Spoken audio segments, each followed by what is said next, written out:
Hi hello అందరికీ నమస్తే. Welcome to Anu's kitchen. ఈరోజు గోధుమ రవ్వ ఉప్మా తయారు చేసే విధానం షేర్ చెబుతున్నాను. గోధుమ రవ్వ ఉప్మా తయారు చేసుకోవడానికి ముందుగా ఇక్కడ నేను ప్యాన్లో 2 టేబుల్ స్పూన్ ఆయిల్ యాడ్ చేస్తున్నాను. ఆయిల్ బాగా కాగిపోయిన వెంటనే కూడా ఒక 1/2 టేబుల్ స్పూన్ నేను ఇక్కడ శనగపప్పు తీసుకున్నానండి. శనగపప్పు వేగిపోయిన వెంటనే ఒక 1/2 టేబుల్ స్పూన్ జీరా, 1/2 టేబుల్ స్పూన్ ఆవాలు కూడా ముక్కలండి, ఒక ఎండుమిర్చి, ఇక్కడ నేను 2 పచ్చిమిర్చి తీసుకున్నాను. వీటితో పాటు కొద్దిగా కరివేపాకు, ఒక్క ఉల్లిపాయ, ఇవన్నీ కూడా బాగా వేయించేసుకున్నాము. వేగుతూ ఉండగానే కొద్దిగా జీడిపప్పు కూడా యాడ్ చేస్తున్నానండి.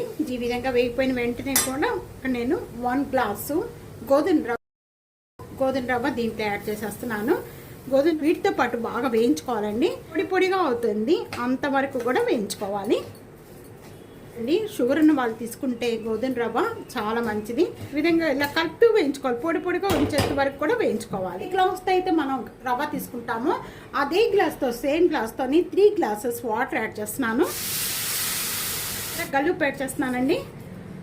నేను పేషెంట్కి ఉప్మా అందుకనే నేను గీ యాడ్, మీరు కావాలి అనుకుంటే గీ యాడ్ చేసుకోవచ్చు.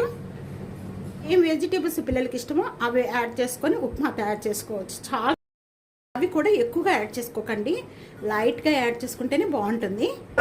మూత పెట్టేస్తున్నానండి. ఇలాగే మనం మూత పెట్టేసుకున్నామంటే ఇంకా కదపక్కర్లేదు. మధ్యలో కొద్దిగా మనం ఓపెన్ చేసుకొని కొద్దిగా కలుపుకుంటూ ఉంటే చాలండి. మనకి లైట్ వెయిట్గా తీసుకోవాలి అనుకున్నప్పుడు ఎప్పుడైనా మనం ఫుడ్ బదులు ఇలా తీసేసుకొని కూడా తినవచ్చండి ఉప్మా.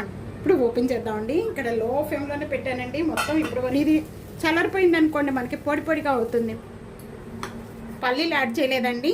మీకు కావాలంటే వేరుశనగ పప్పులు కూడా యాడ్ చేసుకోవచ్చు. నేను కదండి పేషెంట్ తీసుకొని వెళ్ళాలి, అందుకనే నేను ఏమి యాడ్ చేయలేదండి. క్యారెట్ కానీ ఏమి కూడా.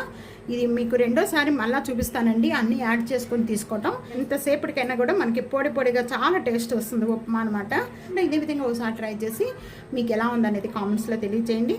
వీడియో నచ్చితే కనుక ఫ్యామిలీకి, ఫ్రెండ్స్ వీడియో షేర్ చేసి ఆనోస్ కిచెన్ సబ్స్క్రైబ్ చేసుకోవడం అస్సలు మర్చిపోకండి.